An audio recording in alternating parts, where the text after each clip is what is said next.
বাংলা একাডেমির বইমেলা শুরু হয়েছে। নতুন একটি রাজনৈতিক প্রেক্ষাপটে শুরু হওয়া এই বইমেলা নিয়ে কেন জানি বিতর্ক ঘনীভূত হচ্ছে।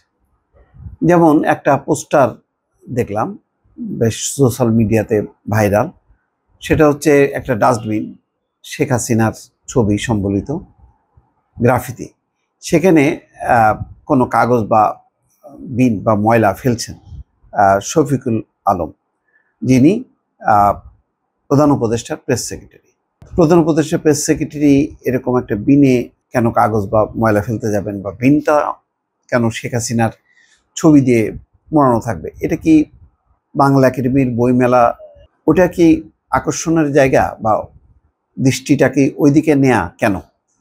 যেখানে একটা বই মেলা হবে, সেখানে বইয়ের একটা মানে আগ্রহ থাকবে, বই মানুষকে আকৃষ্ট করবে, বইয়ের দিকে মানুষের মোড় ঘোরাবে, মুখ ফেরাবে। সেখানে ডাস্টবিনের দিকে নজর দেয়ানো, এই উদ্যোগ আয়োজনটা কেন? আমি এটা পরিষ্কার না। এটা আমার কাছে মানে খুবই অরুচিকর একটা কাজ বলে মনে হয়েছে। আবার দেখলাম যে কেউ কেউ ওইটার এতে দেখলাম শেখ হাসিনার ছবি সরিয়ে দিয়ে আবার বিভিন্ন নায়িকা টাইকা কি কি সব মানে হাস্যকর নানা রকম ট্রল চলছে। এতে হয় কি, মানে বাংলা একাডেমির একটা মর্যাদা বা সেই দিকের যে একটা তার একটা সৌন্দর্য আছে, সেটি ব্যাহত হয়। সেকেন্ড, আজকে আরেকটি রিপোর্ট, সমালোচনার মুখে বইমেলার সেই পোস্টার সরিয়ে নিল বাংলা একাডেমি। কোন সমালোচনা? যে বইমেলা উপলক্ষে তৈরি করা এই পোস্টার নিয়ে সমালোচনা হচ্ছে। একটা পোস্টার নিয়ে সেখানে কি আছে? পোস্টারে ব্যবহার করা ছবিটি মূলত 1971 সালে শহীদ মিনারে একটি সমাবেশের ছবি। সমালোচনার মুখে অমর 21শে বইমেলা উপলক্ষে প্রদর্শিত একটি পোস্টার সরিয়ে নিয়েছে বাংলা একাডেমি কর্তৃপক্ষ। তারা বলেছে পোস্টারটি বাংলা একাডেমি তৈরি করেনি, অন্য একটি পক্ষের করা এই পোস্টার নজরে আসার সঙ্গে সঙ্গে ব্যবস্থা নিয়েছে তারা।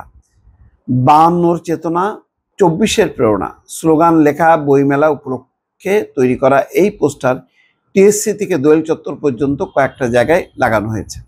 52 ভাষা আন্দোলনের চেতনাকে উপস্থাপন করতে এখানে যে ছবি ব্যবহার করা হয়েছে সেটি 1971 সালের 15ই মার্চ কেন্দ্রীয় শহীদ মিনারের তোলা ছবি। শহীদ মিনারের ছবিটা 71 হলো কি করে? মানে 71-এর ছবি, মানে শহীদ মিনারের ছবিটা 71 সালে তোলা ছবিটা, এটা কিভাবে এই পোস্টারে চলে আসলো? 71 সালের 15ই মার্চ কেন্দ্রীয় শহীদ মিনারের তোলা, তো এইটার 52 কি ছবি আমরা পেলাম না? এটা একটা প্রশ্ন। গতকাল শনিবার বইমেলার উদ্বোধনের পর অনলাইনে এই পোস্টারের ছবির পাশে 71 সালে শহীদ মিনারের সমাবেশের ছবি দিয়ে ইতিহাস বিকৃতির অভিযোগ তোলেন কেউ কেউ। 52 চেতনা, 24-এর প্রেরণা লেখা পোস্টারটি তৈরি করা হয় একটি সাদা কালো ছবি ব্যবহার করে। এই ছবিতে দেখা যায় স্লোগান সম্বলিত প্লাকার্ড হাতে নিয়ে বসে আছেন তরুণী নারীরা। তাদের হাতে প্লাকার্ডে লেখা মা বোনেরা অস্ত্র ধরো, বাংলাদেশ স্বাধীন করো। সেখানে বাঁশের লাঠি হাতে নিয়ে বসে থাকা তরুণী বীর মুক্তিযোদ্ধা কাজী ফেরদৌস হক লিনু।